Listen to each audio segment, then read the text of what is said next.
tundukkan kepala, kita mau masuk dalam doa. Oke. Bapa di dalam Iya. surga, kembali kami datang ke hadapan Tuhan, mengucap syukur, berterima kasih, karena begitu besar dan cinta kasih Tuhan kepada kami semua di sini. Oke. Terutama pada keluarga besar kami, Tuhan.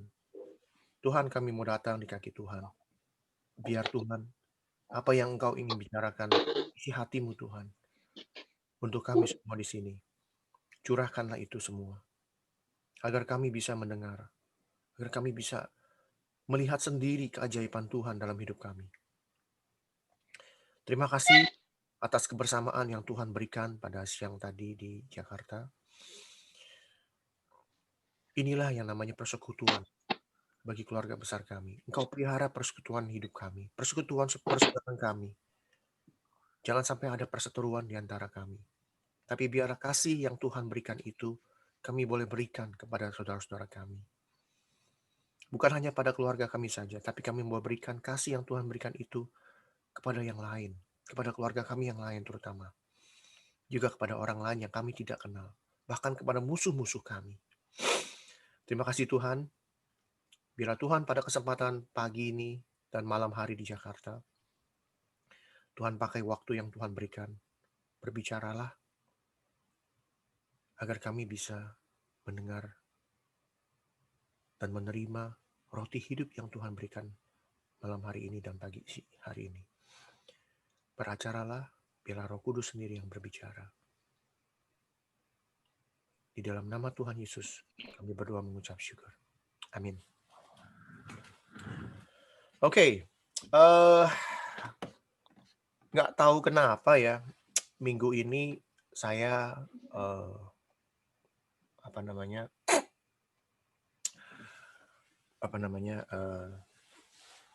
dikasih Tuhan selama 1 minggu loh, nggak main-main. Selama 1 minggu, saya ini sering kalau lagi keluar atau lagi diem gitu ya di rumah. Kadang kalau lagi malas baca Alkitab, saya dengar Alkitab itu melalui aplikasi, app ya, yang bisa ada suaranya. Dan kebetulan, entah biasanya aplikasi itu setelah satu ayat, dia langsung lompat ke ayat yang lain gitu. Misalnya ayat 1 selesai, dia lompat ke ayat 2. Ayat 2 selesai, lompat ke ayat 3. Jadi dia otomatis. Kali ini saya baca di buku Roma kebetulan ya, saya lagi mau coba belajar satu persatu. Jadi sambil dengar aja, sambil ngerjain sesuatu. Nah, selama 1 minggu ini,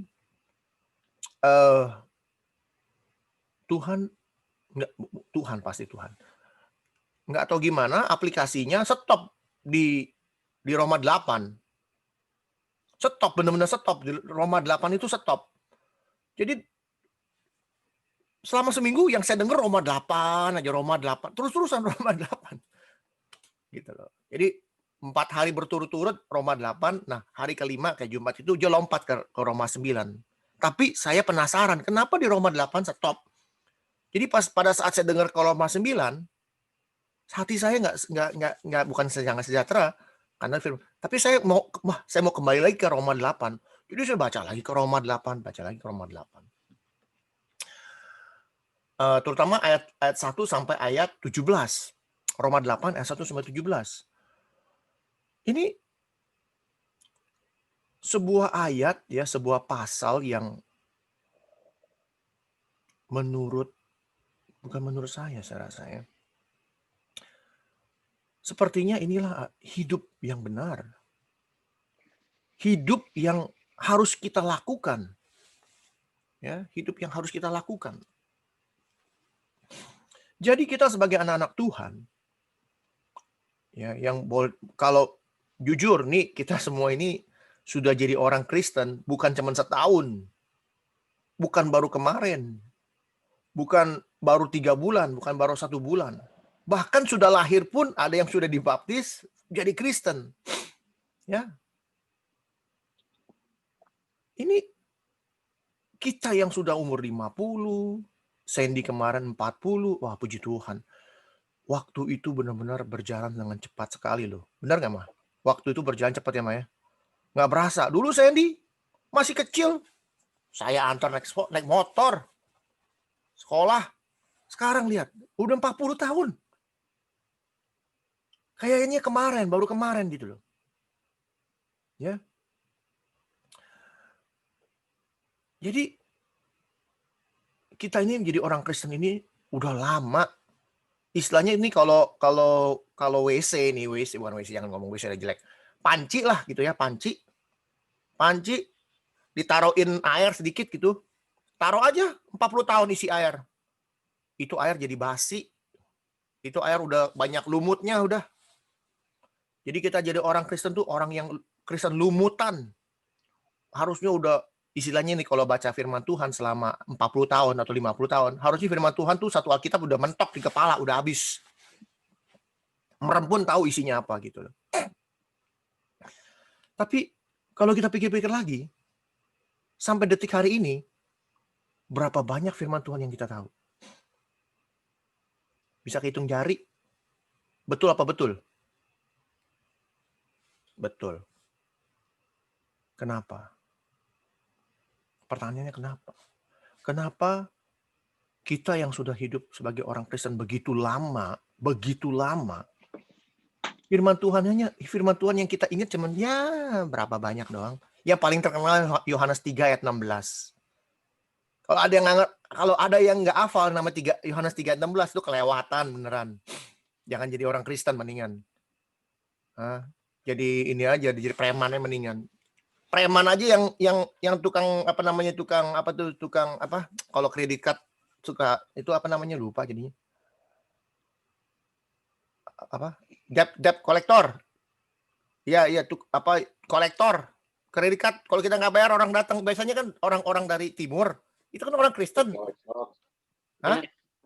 Debt kolektor. Iya, debt kolektor. Bayangin aja. Itu debt kolektor aja yang preman tanyain. Bro, Yohanes 3:16. Dia hafal. Itu preman hafal. Masa kita yang orang benar-benar hidup di dalam Tuhan nggak hafal? Itu kelewatan. Hafal tuh. Hafal ya, makanya. Hafal. Ya bagus kalau bisa hafal. Ya. Matius 11 ayat 28 aja Mama hafal. Coba apa Matius 11 28? Marilah kepadaku semua yang letih lesu dan berbeban berat. Aku akan beri kelegaan padamu. Pikul laku yang kupasang dan belajarlah padaku. Sebab aku lemah lembut dan rendah hati dan jiwamu mendapat ketenangan. Amin. Sebab kuk yang kupasang itu enak, bebanmu pun ringan. Amin. Yohanes 3 ayat 16. Karena begitu besar kasih Allah akan dunia ini, sehingga ia telah mengerniakan anak yang tunggal. Supaya setiap orang yang percaya padanya tidak binasa, melainkan peroleh hidup yang kekal. Amin. Jadi, terus ada lagi. Oke. Yang lama apa boleh silakan. Enggak, apa lagi ya? Jadi gini, di dalam Roma 8 itu kita diajarkan bagaimana dengan judul hidup oleh roh. Hidup oleh roh. Berulang-ulang. Saya dengerin ulang-ulang. Maksudnya apa Tuhan? Maunya ngomong apa ini? Kita yang sudah lama sebagai orang Kristen ini, kalau kita lihat ke belakang, hidup kita yang sudah 70 tahun, yang udah 50 tahun, yang udah 40 tahun, ya, yang udah umur 12 tahun. Apakah kita sudah hidup oleh roh?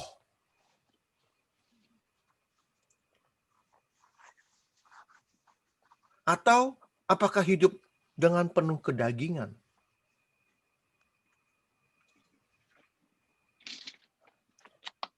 Pertanyaannya, apa sih hidup oleh roh? Apa sih hidup dengan kedagingan? Itu kan kita bahas. Oke?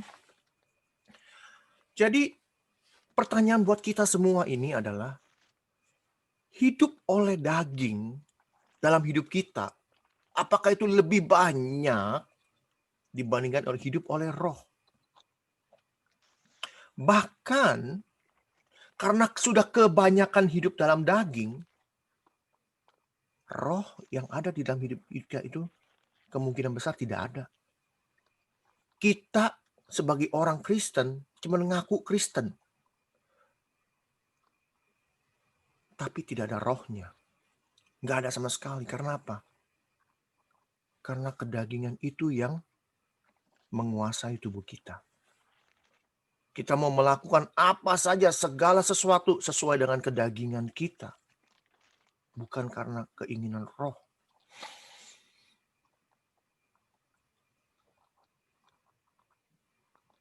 Ini berbahaya sekali.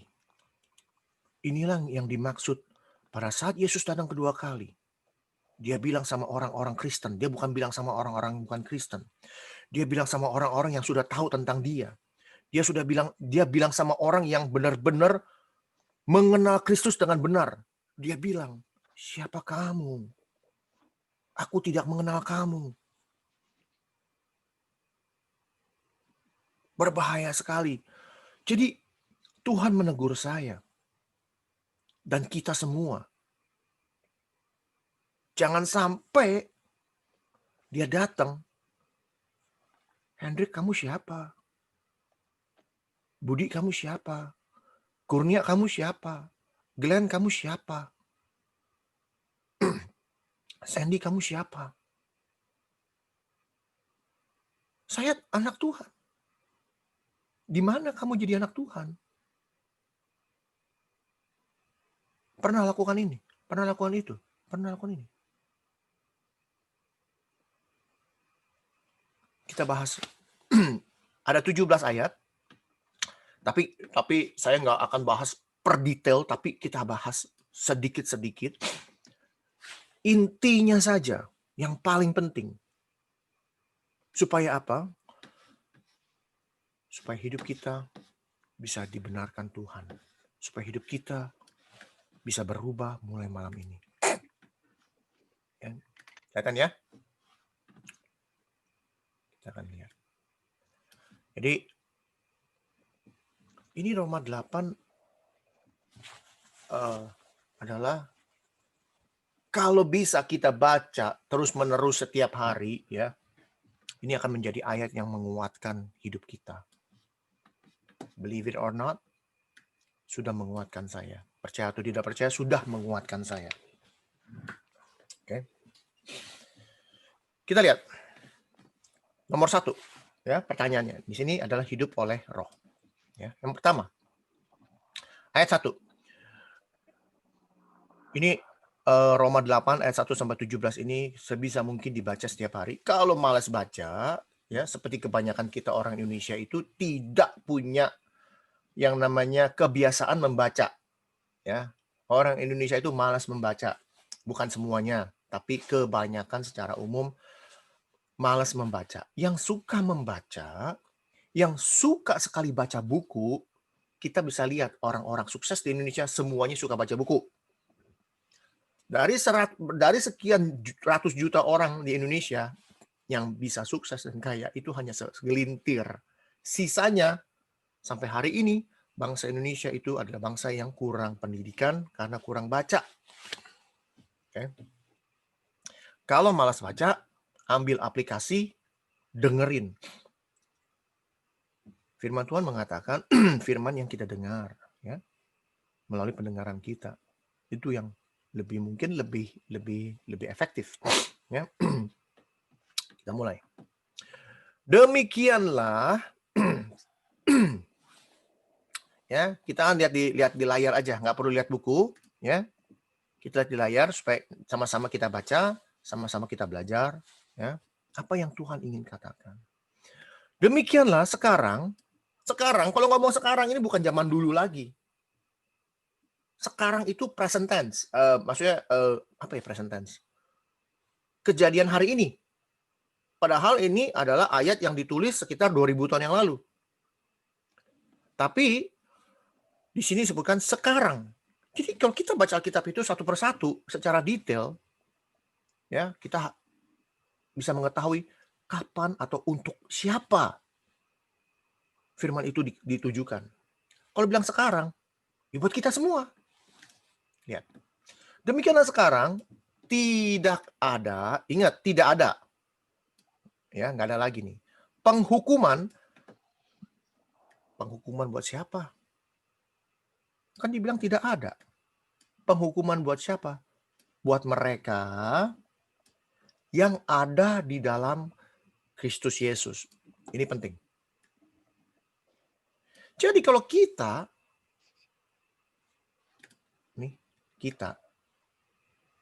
yang ada di dalam Kristus Yesus, tidak akan ada lagi yang namanya penghukuman. Apa artinya ada di dalam Kristus Yesus? Bukan Yesus Kristus. Kita ini di dalam Kristus. Yesus bilang, aku di dalam kamu, kamu di dalam aku ada dalam Bapa. Hingga kita menjadi satu. Jadi kita milik Kristus. Kalau menjadi milik Kristus, kalau kita adalah milik Kristus, kita melakukan apa yang Kristus lakukan. Jadi jangan sampai kita ngaku-ngaku Kristen, ngaku-ngaku pengikut Kristus, tapi tidak pernah melakukan apa yang Kristus lakukan. Artinya kita bukan pengikut Kristus. Kita bukan tidak pernah melakukan apa yang Kristus lakukan. Jangan pernah mengaku Kristen. Ayat 2. Roh. Ya, rohnya roh besar. Kristus atau Roh Kudus. Yang memberi hidup telah memerdekakan kamu dalam Kristus. Sekali lagi. Dari mana? Kita sudah dimerdekakan. Artinya apa? Tidak ada penghukuman. Di dalam Kristus. Yang ada di dalam Kristus. Ini 2 kali disebut. Ingat, 2 kali ayat disebut berarti penting. Di dalam Kristus. Dari mana? Dari hukum dosa dan hukum maut. Ada 2. Ada hukum dosa, ada hukum maut. Apa artinya?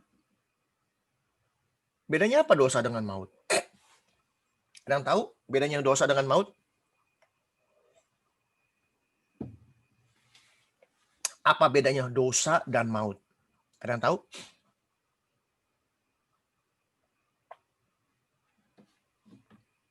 Ada yang ingat ayatnya? Upah dosa ialah maut. Itu bedanya. Artinya apa? Buah dari dosa adalah maut. Kita belajar mengenai buah-buah roh. Tidak pernah ada orang ngajarin yang namanya buah-buah dosa. Ada nggak pendeta ngajarin buah-buah dosa adalah begini? Nggak pernah ada. Saya juga jarang dengar yang namanya buah-buah dosa. Yang ada kita belajar buah-buah roh. Tapi nggak pernah ada pengajar ngajarin buah-buah dosa. Kenapa? Kenapa nggak pernah diajarin buah-buah dosa? Karena dianggap nggak penting. Yang penting tuh buah-buah roh. Begini, harus berbuat. Kita punya dosa nggak pernah dikasih tahu. Kita punya kelakuan jelek nggak pernah dikasih tahu. Kita melakukan ini, melakukan itu boleh aja. Yang penting kita ada kasih. Ada damai sejahtera. Pertanyaannya, kita dikasih tahu tentang kasih, damai sejahtera, dan sebagainya. Entah kita akan bahas. Kita lakukan nggak? Jarang. Tapi buah-buah dosa yang akan kita pelajari hari ini, kita akan lihat. Kita lakukan nggak? Kita lakukan semua, nggak malu-malu. Kapan lakukannya? Hampir tiap hari. Tiap hari. Nah itu. Sebab,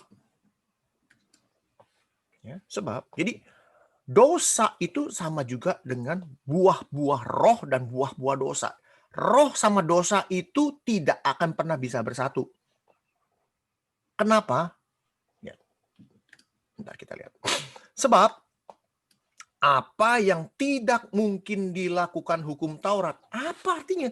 Tidak mungkin. Hukum Taurat. Ini hukumnya Tuhan, hukum Taurat. Yang kita harus jalankan. Hanya 10, ada 10. Dia bilang tidak mungkin dilakukan.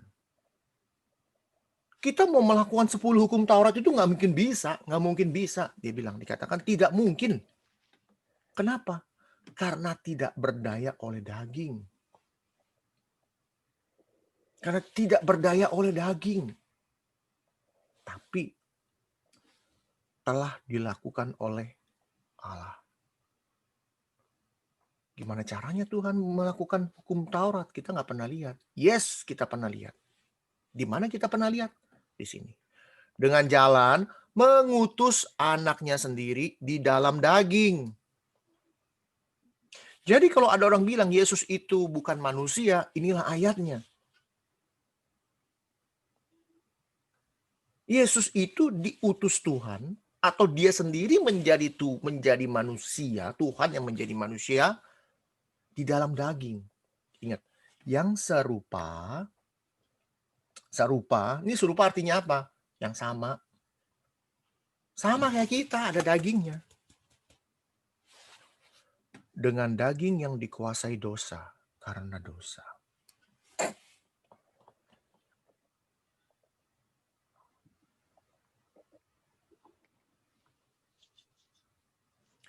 Daging yang dikuasai dosa. Tuhan yang tidak pernah berdosa, mau menjadikan dirinya menjadi manusia. Ingat, Yesus itu tidak pernah berbuat dosa. Walaupun serupa. Ya, serupa itu belum tentu sama semua. Contoh. Ya, contoh. Budi sama saya serupa nggak?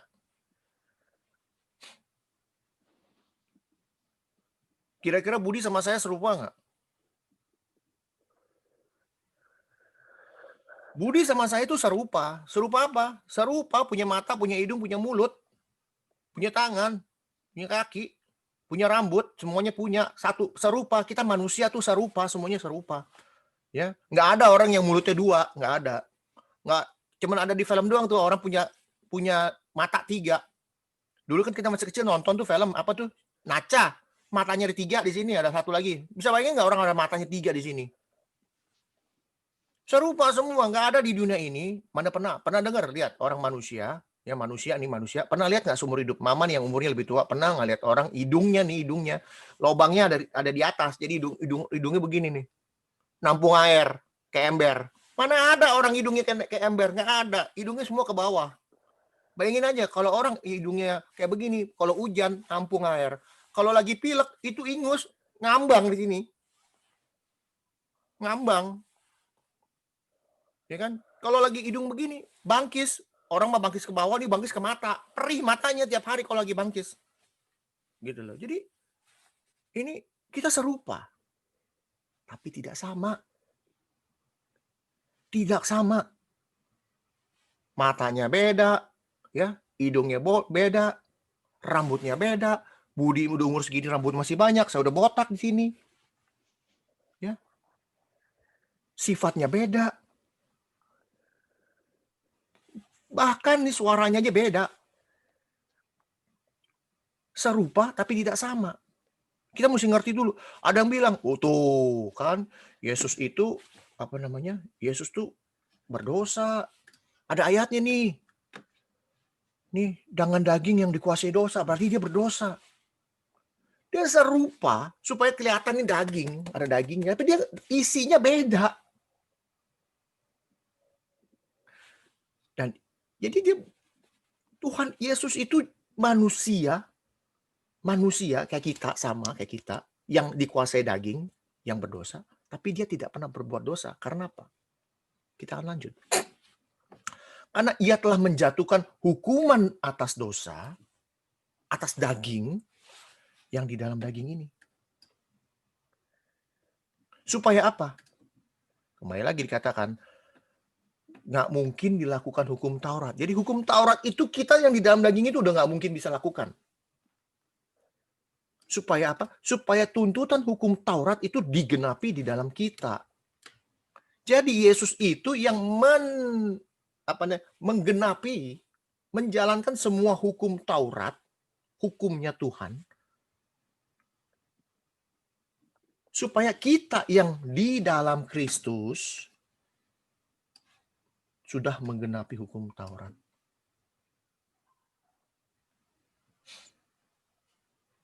Ya. Kita yang tidak mungkin melakukan hukum Taurat sudah melakukannya melalui Kristus. Kenapa? Karena kita udah nggak mungkin melakukan hukum Taurat. Jadi dalam arti kata, pada saat kita keluar dari jalur hukum Taurat, tapi kita kembali lagi ke dalam Kristus, hukum Taurat itu terus digenapi sama Kristus. Terus-terusan digenapi, terus-terusan digenapi. Dan kita tidak akan mungkin menggenapinya sampai mati pun kita tidak akan pernah menggenapi hukum Taurat. Tidak akan bisa. Oleh karena itu, kita harus hidup di dalam Kristus. Supaya hukum Tuhan itu terus dijaga. Pertanyaannya, kok bisa Yesus melakukan hukum Taurat? Hukum Tuhan itu cuma ada di surga. Blueprint-nya ada di surga, cetakannya di surga, dibikin di bawah sini, di bumi, melalui Musa. Jadi Tuhan udah biasa melakukannya di surga, udah biasa. Yang bikin dia, hukumnya dia yang bikin. Dia udah biasa melakukan itu semua. Jadi bukan barang baru buat Tuhan. Hukum Taurat itu bukan barang baru. Jadi supaya tuntutan hukum Taurat digenapi dalam kita yang tidak hidup menurut daging.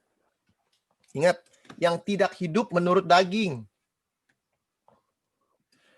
Supaya kita bisa melakukan hukum Taurat terus-menerus, tapi kita harus menurut hidup roh.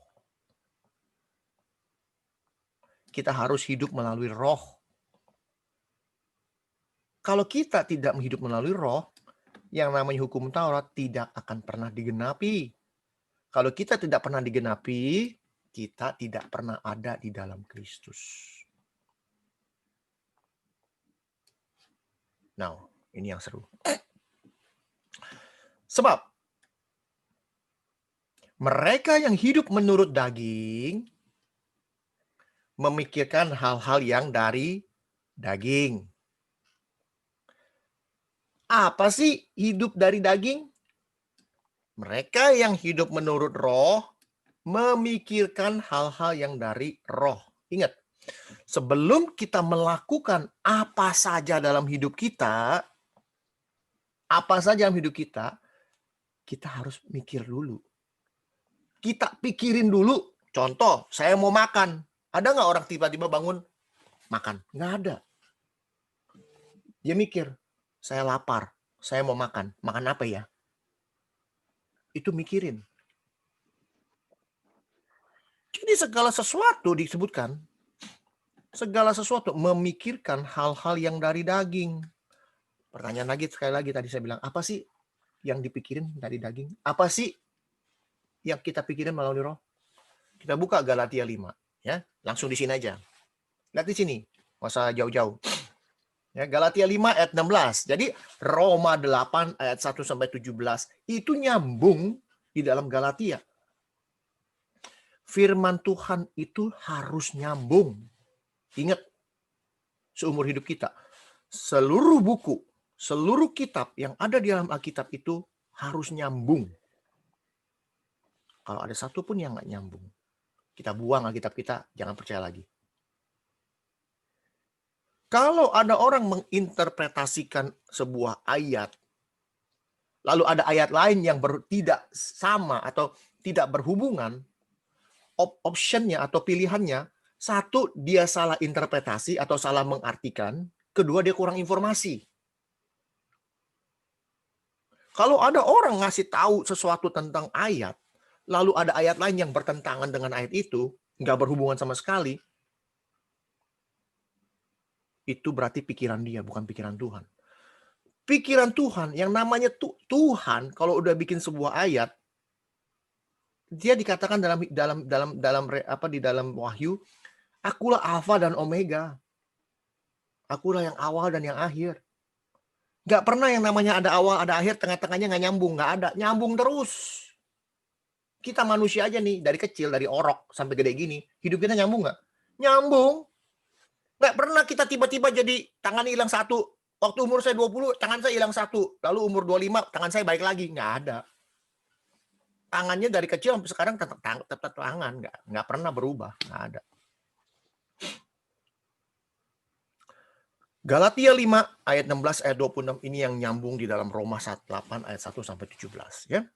Maksudku ialah hiduplah oleh roh, maka kamu tidak akan menuruti keinginan daging. Sebab keinginan daging berlawanan dengan keinginan roh. Nggak pernah roh dan daging itu nyambung, nggak pernah. Keinginan roh berlawanan dengan keinginan daging. Disebutin 2 kali. Keinginan daging berlawanan dengan keinginan roh. Keinginan roh berlawanan dengan keinginan daging. Apa yang nulis ini bego? Sampai nulis 2 kali? Enggak.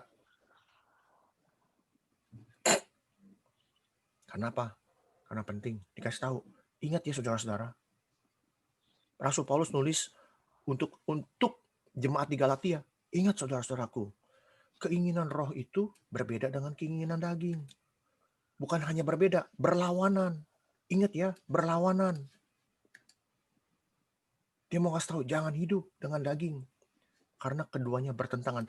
Yang namanya bertentangan itu kayak apa? Kayak magnet. Ya. Kalau bahasa Indonesia yang nggak ngerti magnet, besi berani. Besi berani kan ada positif, ada negatif. Nggak pernah dicambungin dia nempel. Nggak pernah. Nggak akan pernah seumur-umur ada orang pinter atau orang saintis atau ilmuwan yang bilang, oh magnet positif sama negatif bisa dinempel. Nggak akan pernah. Sorry, positif dengan positif tuh nempelin. Nggak pernah magnet. Nggak pernah akan nempel. Nggak pernah. Selalu bertentangan. Sehingga kamu setiap kali tidak melakukan apa yang kamu kehendaki. Okay? Akan tetapi jikalau kamu memberi dirimu dipimpin oleh roh, ya roh, dipimpin oleh roh hidup kita nih, maka kamu tidak hidup di bawah hukum Taurat. Nah ini tadi saya bilang, kamu tidak lagi hidup di bawah hukum Taurat. Orang-orang yang di bawah hukum Taurat itu sudah tidak mungkin bisa melakukannya. Zaman dulu, orang Israel itu mau hidup menurut hukum Taurat. Menurut mereka, kalau mereka sudah bisa melakukan hukum Taurat, mereka akan pergi ke surga.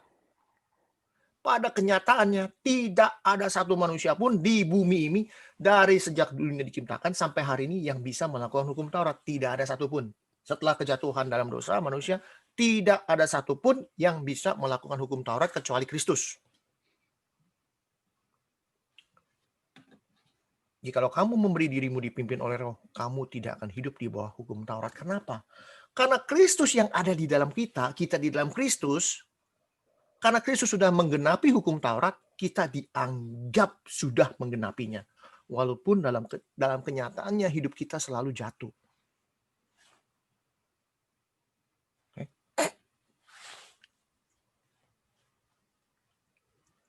Rasul Paulus itu kalau ngomong, dia jenius ya. Rasul Paulus itu jenius.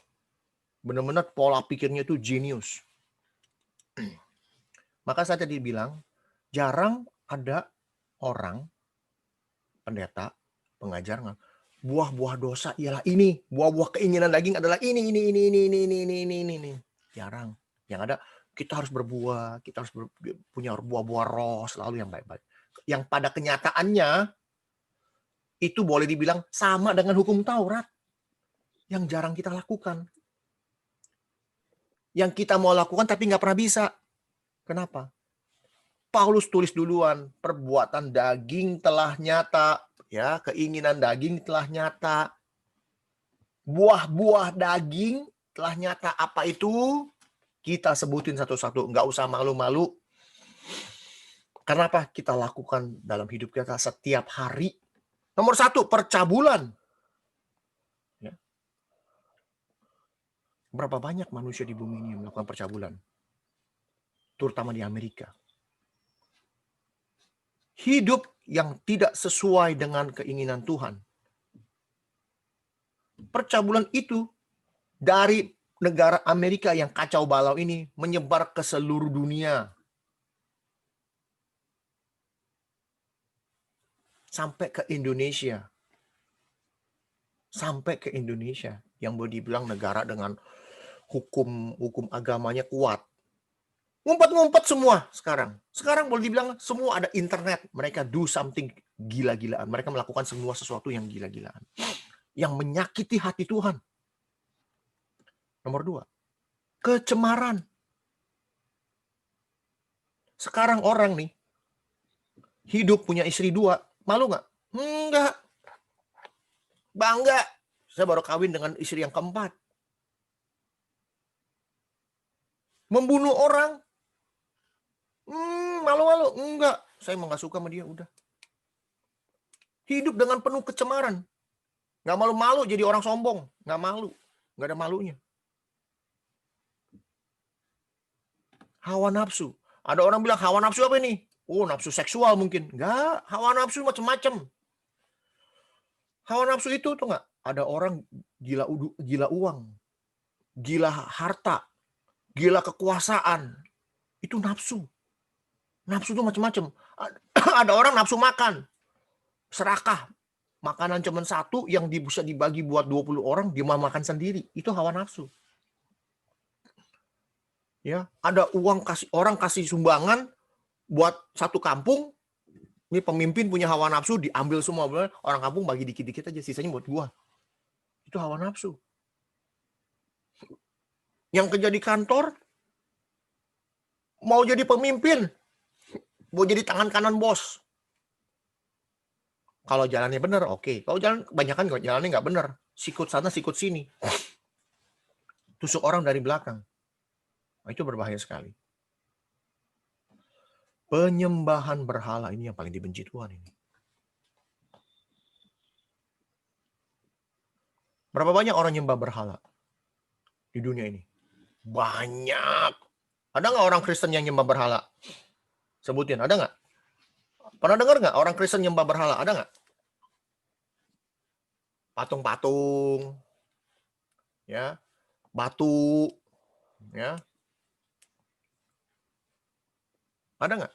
Ada orang Kristen yang nyembah berhala, menyembah patung. Orang Kristen ada, ya. Saya nggak perlu sebut agamanya, ya. Ada. Sihir. Ada nggak orang main sihir di dunia ini? Terutama di dunia-dunia yang ya dunia gelap lah ya, main sihir. Di Amerika aja sihir banyak. Jangan bilang di Indonesia, di Amerika banyak. Perseteruan. Apa itu perseteruan? Maunya berantem melulu. Maunya ribut sama orang melulu. Ribut sama teman, ribut sama keluarga, ribut sama adik, ribut sama koko, ribut sama anak, ribut sama suami, ribut sama istri. Nggak ada yang namanya damai sejahtera di dalam hidup. Maunya ribut melulu. Nggak enak kalau nggak ribut satu hari. Ada nggak orang kayak gitu? Banyak. Gatel. Mulutnya gatel kalau nggak ribut nggak enak. Ada orang yang begitu.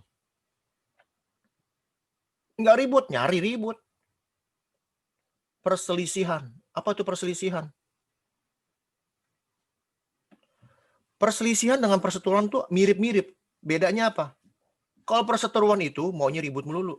Kalau perselisihan bikin ribut. Orang dibikin ribut. Satu sama lain dibikin ribut. Dibikin perselisihan.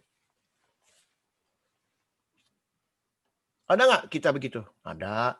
Ribut melulu ada nggak? Ada. Teman sihir, ya sihir kita nggak pernah ada. Nyembah berhala pernah nggak?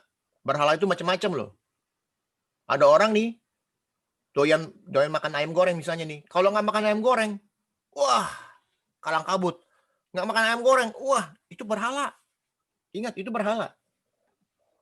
Nggak makan ya udah, besok-besok masih bisa. Nah, itu bukan berhala. Tapi kalau misalnya hari Senin saya harus makan nasi namanya apa tadi? Ayam goreng. Harus makan ayam goreng setiap hari Senin jam 10 saya mesti makan. Ada apa? Kenapa harus jam 10? Ya, hawa nafsu banyak kita, beneran. Kecemaran banyak. Percabulan, ya, ada yang enggak. Iri hati. Orang Indonesia terkenal paling banyak iri hati. Nggak bisa lihat temannya sukses. Nggak bisa. Secara umum orang Indonesia itu dimanapun mereka berada, di Amerika kayak di Australia kayak bahkan di Indonesia sendiri, lihat tetangga lebih maju, lihat tetangga lebih hebat, bahkan saudara lihat saudara lebih maju, nggak ada yang bangga. Wah, dia mah kaya gara-gara ini, di ngomongin karena iri hati. Wah, itu tuh si Xiaomai baru kerja 2-3 hari tuh jadi tangan kanan bos. Gue bingung diapain tuh bos. Diguna-gunain kali jangan-jangan. Dia iri hati. Padahal dia 2-3 hari. Karena memang dia punya skill. Karena dia punya keahlian. Si bos lihat, ini orang nggak boleh kerja di sini. Dia mesti di tangan kanan gua. Ini orang terlalu pinter. Ini orang terlalu hebat. Iri. Wah, itu adik saya. Hidup dulu susah. Gue bantu dikit. Sekarang maju tuh. Dia iri hati.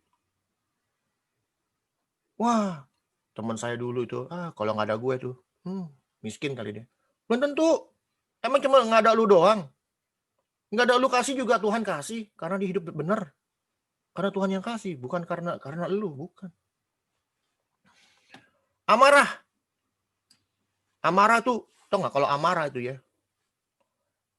Last name apa bahasa Indonesia? Saya lupa. Last name apa namanya? Kita kan marga kita kan marga Bun, betul kan? Marga Bun ya, marganya marga Bun. Marga kita tuh ada satu lagi marga amarah namanya Hendrik Bun, maksudnya Hendrik Amarah Bun, keren. Tukang ngamuk, terkenal orang marga Bun, tukang ngamuk, tukang marah-marah. Nggak ada apa-apa marah, maunya marah mulu. Panas, darahnya panas, mendidih terus. Kenapa? Duduknya di kompor. Bukan duduk di bangku, duduknya di kompor. Kompornya nyala, apinya gede lagi. Jadi maunya marah mulu. Orang ngomong dikit, kupingnya panas. Maunya marah.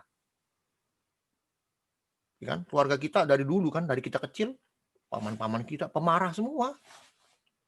Betul nggak, Mak? Betul apa betul?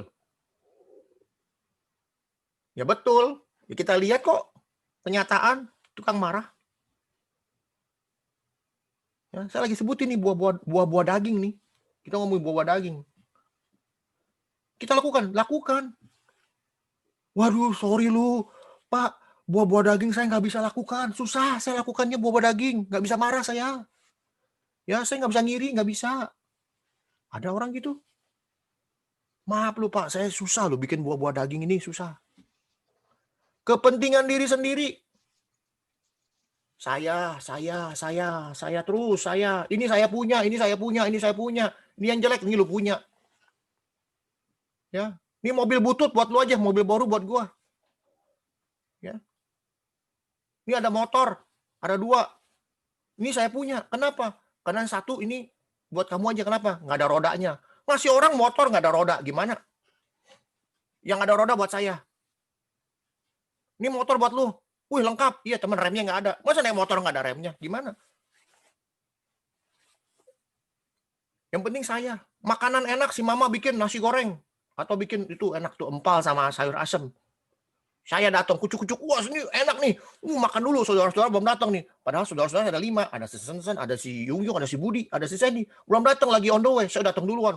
Sikat habis. Mama bikin sayur asam segentong. Saya minum semua sampai habis kalau bisa. Kalau nggak bisa, ambil kantong plastik. Tuang dulu, taruh mobil. Biar nggak ketahuan. Kepentingan diri sendiri. Di gereja. Wah, kelihatannya mau pelayanan. Wah, saya sikat semua pelayanan. Wah, main piano juga, main drum juga, main gitar juga, khotbah juga. Habis semua pelayanan dia sikat semua. Gereja cuma dia doang, nggak ada orang lain, nggak ada yang datang. Bosan lihat dia, khotbah dia, main piano dia, main gitar dia. Ya kan? Persembahan habis khotbah dia sendiri jalan-jalan, nggak ada. Itu orang sinting begitu, gereja apaan? Nggak ada pelayan, cuma dia sendiri. Kepentingan diri sendiri. Karena apa? Karena mau dilihat orang. Ada nggak keluarga kita? Banyak. Kita nggak usah malu, banyak kita lihat kok. Saya, iya suka pentingin diri sendiri. Bahkan sampai hari ini saya melakukan kepentingan diri sendiri kadang-kadang. Percideraan. Coba Pak Budi kasih tahu saya percideraan apa, Bu? Gue sih bingung jujur. Bahasa Indonesia udah lupa. Artinya apa? Percideraan. Ada yang bisa kasih tahu? Tolongin saya dikit.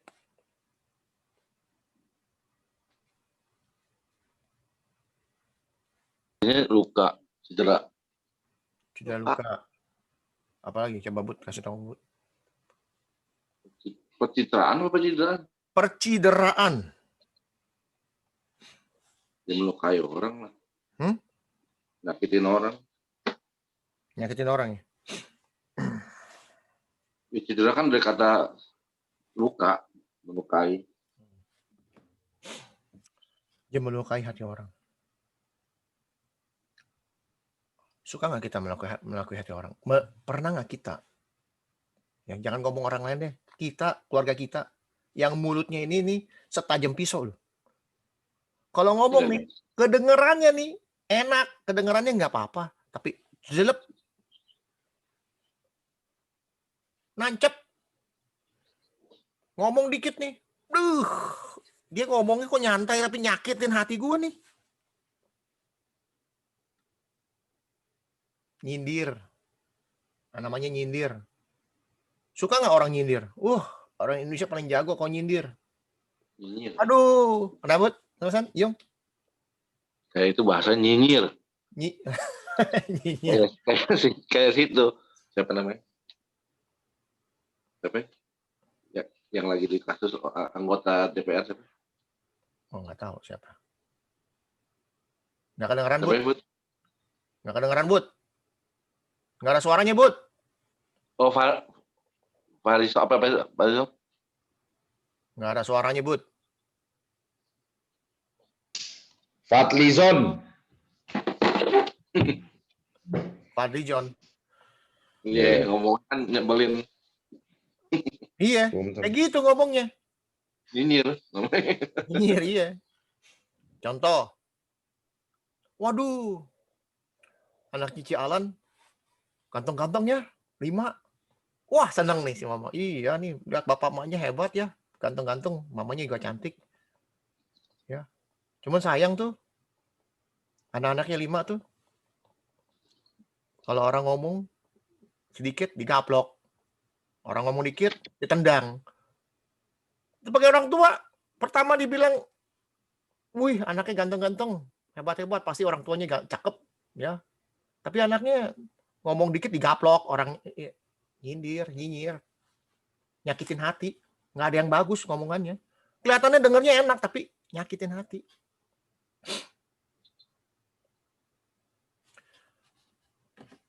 1, 2, 3, 4, 5, 6, 7, 8, 9, 10, 11. Baru 11 nih. Ini buah-buah daging 11, baru 11 itu ngomong. Roh pemecah.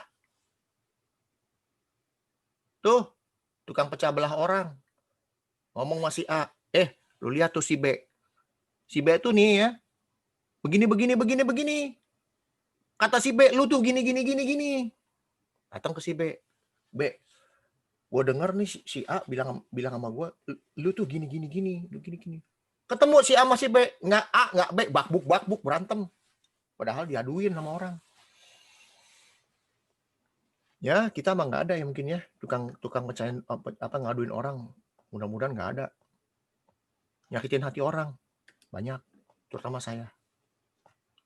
Saya nyakitin hati orang banyak. Mungkin nyakitin adik-adik pernah, nyakitin koko pernah, nyakitin mama pernah, nyakitin si papa juga pernah. Nyesel nggak? Nyesel. Setelah baca ini nyesel. Pentingin diri.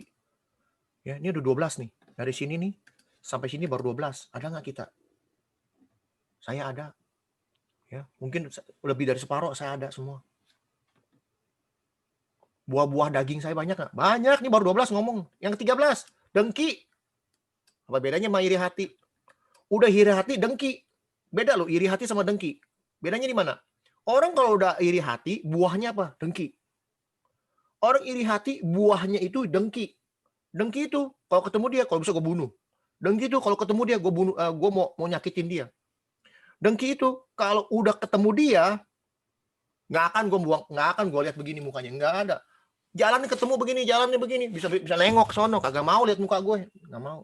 Pernah nggak saya? Sering. Ya, saya malah sebut orang lain, saya sebut diri saya sendiri. Mabuk. Di sini mungkin nggak ada yang mabuk. Saya mabuk. Pernah nggak? Pernah. Jangan bilang enggak, mabok. Punya teman-teman tukang minum semua. Apalagi di Amerika. Dulu. Nggak malu-malu saya mah. Yang namanya jelek-jelek saya harus kasih tahu. Nggak usah malu. Kenapa? Dengan memberitahu kepada teman-teman, kepada saudara-saudara, apa yang pernah saya lakukan, apa yang pernah saya alami, Kalian juga pernah. Jangan bilang enggak. Bedanya, saya udah gak malu. Kenapa? Karena saya sudah di dalam Tuhan. Apa yang perlu saya maluin lagi? Gak usah malu ngomong mah. Nyantai aja. Pesta pora. Waduh. Kita nih, keluarga kita. Ada duit. Wah, bikin pesta. Supaya apa? Supaya terkenal. Di antara semua keluarga, saya nih yang bikin pesta. Saya nih yang ngasih duit. Saya nih. Jadi semua orang harus dengar ngomongan saya. Bedanya orang dunia pesta pora sama orang Kristen atau orang di dalam Tuhan pesta. Bedanya apa? Tuhan Yesus bilang, kalau kamu bikin pesta, undang tuh orang miskin, orang cacat, orang buta, gembel, tuh undang. Jangan orang kaya diundang. Ngapain orang kaya diundang? Bisa apa orang kaya diundang? Coba orang miskin yang gak punya duit kasih makan. Semua senang pulang-pulang dikasih makan. Happy. Itu bedanya. Dan sebagainya. 12, 13, 14, 15. Ada 15 plus dan sebagainya. Paulus sampai capek nulisnya. Karena kebanyakan, buah dagingnya kebanyakan. Saking banyaknya. Ini dari 15 poin di sini. Saya mungkin ada 10 kali. Atau 12 mungkin. Sisanya 3 ya. Karena kasih karunia Tuhan aja saya nggak lakukan itu. Tapi ada 12 yang saya lakukan. Oh pernah saya lakukan? Enggak. Saya lakukan sampai hari ini. Buah-buah daging. Pernah nggak? Aduh. Sorry lu. Aduh susah benar melakukan hukum daging. Susah. Nggak ada orang ngomong susah hukum daging. Nggak ada. Terhadap semuanya itu nih, semua nih 15 nih, dan sebagainya. Dia nggak sebut sebagainya apa. Aneh-aneh. Pasti aneh-aneh. Seperti yang telah kubuat. Terhadap semuanya itu, ku peringatkan kamu. Ini kasih tahu sama Paulus nih. Dulu si Paulus nih.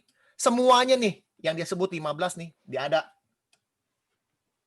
Paulus loh, orang yang jenius, dipakai Tuhan, dulunya nih, ini semua. Dia nggak sebut loh. Dia nggak sebut, oh dulu saya nggak nyembah berhala. Oh dulu saya nggak berbuat cabul. Oh dulu saya nggak buat sihir. Enggak. Dia sebutin apa yang dia lakukan. Malu nggak dia? Nggak malu, dia tulis. Dia nggak malu, kenapa harus saya malu? Dia nggak malu loh. Dulu, yang telah kubuat dulu, bahwa barang siapa melakukan hal-hal yang demikian, yang mana? Yang ini semua nih, ia tidak akan mendapat bagian dalam kerajaan Allah. Lucu ya, dia bilang bagian. Tidak akan mendapat bagian dalam kerajaan Allah. Dia nggak sebut, tidak akan mendapat atau tidak akan masuk ke dalam kerajaan Allah. Bagian. Artinya apa? Ini ada kue. Ada kue. Remah-remahnya aja juga nggak dapat. Jangan kan masuk, remah-remahnya juga jangan, udah nggak mungkin. Ini orang jenius kalau nulis benar-benar bukan sesuatu yang gampang dipikir, tapi kalau kita pikirin dalam. Ya. Tapi buah roh ialah buah roh nih, sekarang sebutin lagi buah roh. Kenapa disebutin buah daging dulu yang ada 15 nih? Dari 15 ada 12 saya kira-kira yang saya lakukan dalam hidup. Ya. Buah roh, kasih. Angkat tangan yang umurnya di atas 50, di atas 40, nih kita semua di atas 40 yang sudah melakukan kasih. Tiap hari angkat tangan. Siapa yang nggak ribut? Siapa yang pernah ribut? Ribut sama suami kek, ribut sama anak kek, ribut sama tetangga kek, ribut sama temen kek, ribut sama orang kantor kek, ribut di mana aja ribut. Yang nggak pernah lakukan satu hari. Nggak ribut. Ada nggak? Seminggu paling dikit 2-3 kali. Kasih. Saya ngasih. Ngasih apa ya? Itu. Ya tadi contoh misal Sandy. Bikin pesta. Ulang tahun. Emang tiap hari? Setahun sekali. Tiap hari bangkrut. Tiap hari makan di Hotel Mulia bangkrut. Kalau kita tiap hari pesta di Hotel Mulia, bukan kita doang bangkrut. Hotel Mulia ini pegawainya bilang, dia lagi tiap hari makan di sini, tiap hari setahun makannya di Hotel Mulia melulu, sampai bosan lihatnya juga. Saya kalau kerja nih, kalau orang datang tiap hari, kesel lama-lama. Pertama enak, lama-lama kesel. Dia lagi. Kayak orang nggak mau rugi, sekeluarga makan, ayo makan rame-rame, ayo rame-rame, duitnya banyak soalnya. Nggak ada. Sukacita. Ada nggak sukacita tiap hari? Ada orang yang sukacita tiap hari? Hah? Saya sangat bersukacita tiap hari. Melek mata, udah susah. Aduh. Ngurusin anak, mesti masak. Mesti kerja, ketemu orang lagi yang di kantor, yang nyebelin. Ketemu lagi tempat kerja yang nyebelin. Yang main stok, baru lihat buka mata, lihat komputer, stok gue turun. Sukacita nggak? Nggak ada. Ya, ini baru 2. Damai sejahtera, apalagi damai. Mana ada orang hidup damai sejahtera yang punya duit aja bunuh diri?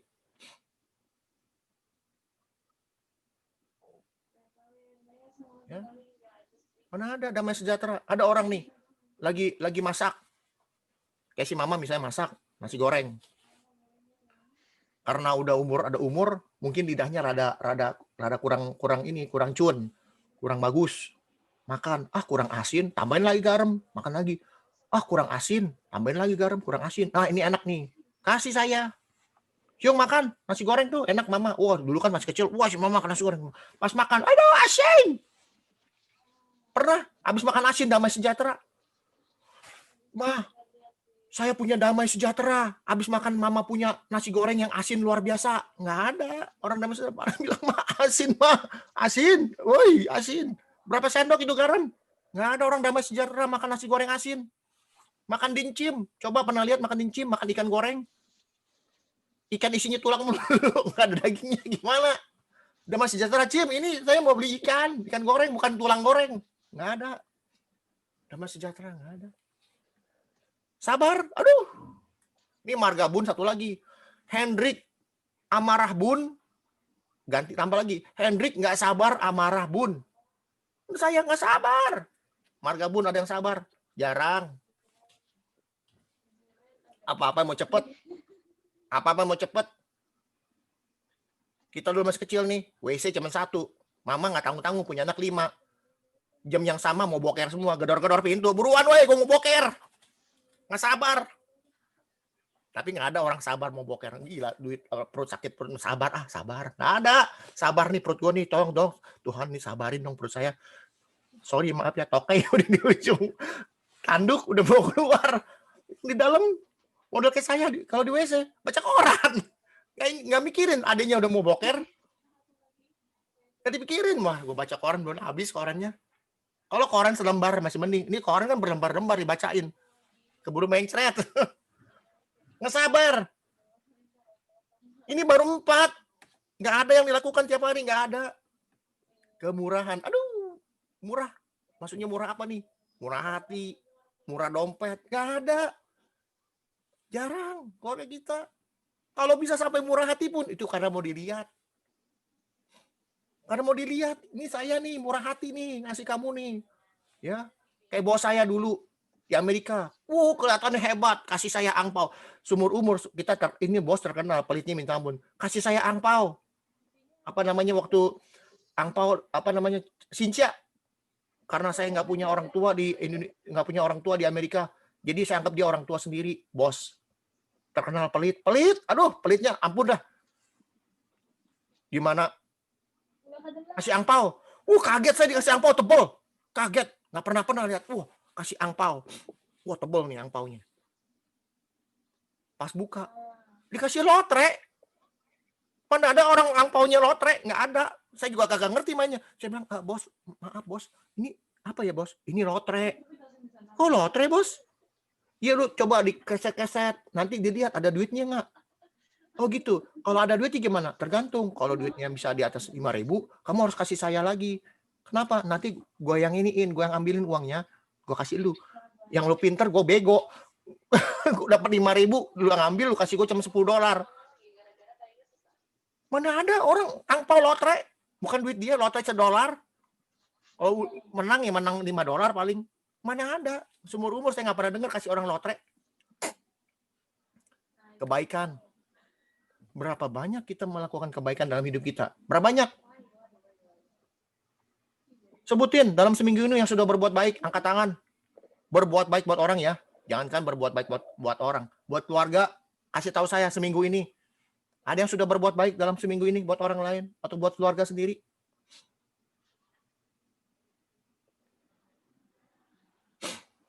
Kesetiaan. Setia sama istri, setia sama suami, setia sama anak, setia sama kerjaan, setia sama Tuhan. Angkat tangan. Angkat tangan.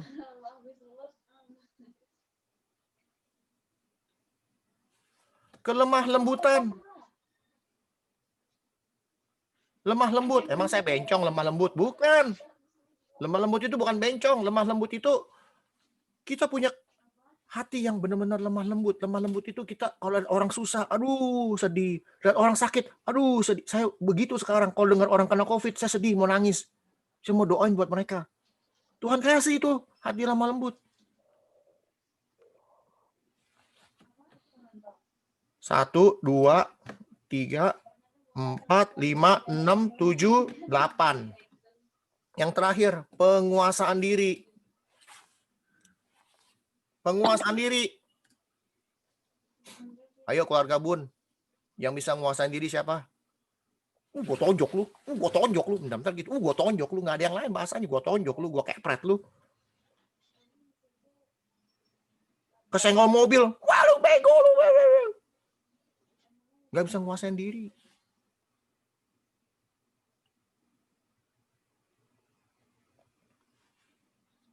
Keluarga Bun. Ya. 15 buah daging ada 15. Saya udah lakukan hampir tiap hari 12. Tiap hari saya lakukan tanpa sadar dengan bangganya. Bangga bener nih ngelakukan buah daging. Lawannya cuma 9. Kasih, sukacita, damai, sejahtera, kesabaran, kemurahan, kebaikan, kesetiaan, kelemah lembutan, penguasaan diri. Nggak ada satu yang saya lakukan tiap hari, nggak ada.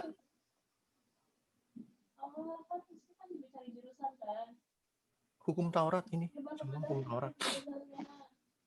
Ini semua yang ada 9 ini semua hukum Taurat. Hukum Taurat yang tidak mungkin dan karena daging kita lakukan. Tapi karena kita hidup di dalam Kristus, di dalam roh. Di dalam roh, kita melakukan ini di dalam Kristus. Dan Tuhan akan berikan ini semua kepada kita. Dan saya sudah alami. Saya alami bagaimana saya mau hidup dengan penuh kasih. Saya mau hidup dengan sukacita. Saya mau hidup dengan damai sejahtera. Ada masalah saya nggak pusingin. Saya cuma laporan. Kita ini wakil Tuhan. Kita ini pelayan Tuhan. Kita ini kalau ada ribut sama orang, diemin aja. Kalau ada orang ngatain kita, kita diemin. Kita catat. Malam kita berdoa, Tuhan. Saya ini kan wakilnya Tuhan. Saya ini kan pelayannya Tuhan. Hari ini saya dengar musuh saya bilang ini. Saya dengar orang memfitnah saya ini. Saya dengar istri saya ngomong begini. Saya nggak berani marah Tuhan karena Tuhan memberikan saya penguasaan diri. Dalam penguasaan diri saya memiliki kelemah lembutan, saya mengasihi mereka. Dalam kelemah lembutan saya mau setia sama Tuhan. Dalam penguasaan diri saya mau lemah lembut, saya mau setia kepada Tuhan dan saya mau memberikan kebaikan itu kepada orang yang ngomong itu. Lalu saya memberikan kemurahan hati saya buat mereka itu. Di dalam hal itu semua, saya diberikan kesabaran oleh Tuhan. Untuk apa? Untuk bisa hidup damai sejahtera dan penuh sukacita. Oleh karena itu semua, Tuhan memberikan saya sebuah kasih yang Tuhan berikan di kayu salib. Malam ini saya mau laporan, Tuhan, ini laporan saya. Bacain tuh semua. Bacain tuh yang kita nggak suka. Tuhan, Anu ngomong ini, Anu gini. Saya kerjanya sekarang tiap hari laporan sama Tuhan. Apa aja yang saya dengar yang saya lihat saya laporan. Tugas saya memang laporan karena kamu sebagai wakil.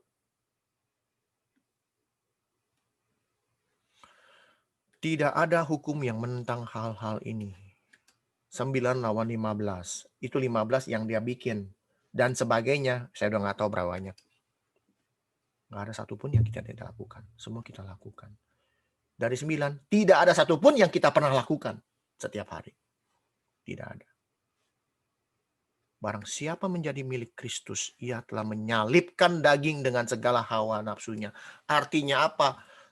Artinya apa kita menyalibkan daging dengan segala hawa nafsu dan keinginannya? Kalau kita hidup oleh roh, baiklah kita hidup dipimpin oleh roh. Jangan gila hormat. Jangan saling menentang dan saling mendengki. Kalau kita mau hidup oleh roh, ada 3. Jangan gila hormat, jangan saling menentang, dan jangan saling mendengki. Karena apa? Kembali lagi dalam Roma 8. Sebab keinginan daging adalah perseteruan dengan Allah. Ia tidak takluk kepada hukum Allah. Hal ini memang tidak mungkin baginya. Mereka yang hidup di dalam daging tidak mungkin berkenan kepada Allah. Tetapi kamu tidak hidup dalam daging, melainkan dalam roh. Jika memang roh diam di dalam kamu, jika orang tidak memiliki roh Kristus, roh huruf besar, berarti Kristus di dalam kita, ia bukan milik Kristus.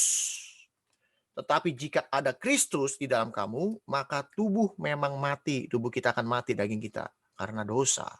Tapi roh kita adalah kehidupan oleh karena kebenaran. Dan jika roh yang membangkitkan Kristus dari antara orang mati ada di dalam kamu, ia, Kristus, yang telah membangkitkan Kristus sendiri, dia membangkitkan dari orang mati, akan menghidupkan juga tubuh kita yang fana itu. Oleh rohnya yang diam di dalam kamu. Saya akan terusin secepat mungkin, setelah itu kita selesai. Ya. Saudara-saudara, kita semua adalah orang berhutang, tapi bukan kepada daging, supaya hidup menurut daging.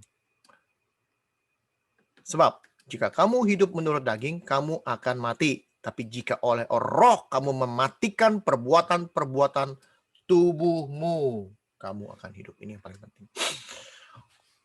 Kalau kita hidup menurut daging yang tadi kita sebutkan, kita akan mati. Tapi karena kita hidup di dalam roh, kita mematikan perbuatan-perbuatan daging itu. Saya sedang melakukan itu. Saya mau melakukan buah-buah roh. Sehingga pada saat kita melakukan buah-buah roh, keinginan-keinginan roh, kalau kita tidak pernah melakukannya mulai hari ini, kita tidak akan pernah mematikan perbuatan-perbuatan daging itu.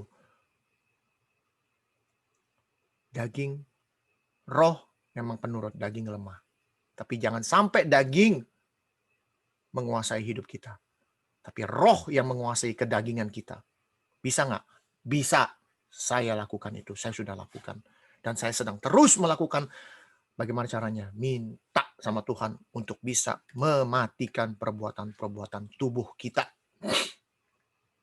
Dan semua orang yang dipimpin oleh roh adalah anak-anak Allah. Sebab kamu tidak menerima roh perbudakan yang membuat kamu menjadi takut lagi. Kita nggak perlu takut, nggak perlu malu lagi. Tapi kamu yang menerima roh yang huruf besar, yang menjadikan kamu anak Allah. Oleh itu kita berseru, ya Aba, ya Bapak. Pernah nggak saya berseru ini? Saya pernah berseru ini pada saat saya sakit. Tanpa saya sadari saya sebut, ya Aba, ya Bapak.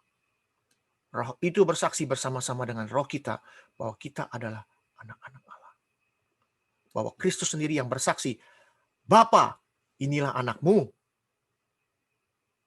Kita di dalam Kristus termasuk anak-anak Bapa. Karena ada di dalam Kristus. Kalau kita di luar Kristus, kita tidak bisa atau tidak layak disebut anak-anak Allah. Dan jika kita anak, maka kita juga adalah ahli waris. Maksudnya orang-orang yang berhak menerima janji-janji Allah yang akan menerimanya bersama-sama dengan Kristus. Yaitu apa? Jika kita menderita bersama-sama dengan Dia, kita juga dipermuliakan bersama-sama dengan Dia. Ingat,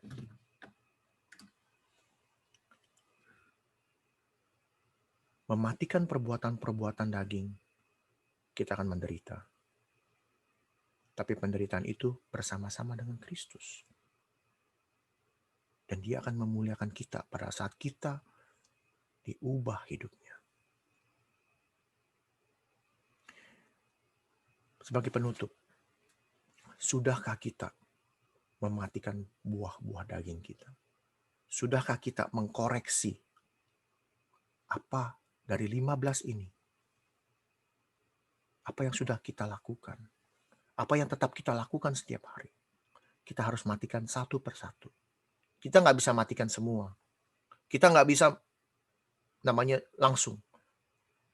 Tapi buah-buah roh yang 9 itu, yang akan mematikan 15 itu. Buah-buah roh yang kita lakukan itu, dimulai dari kasih.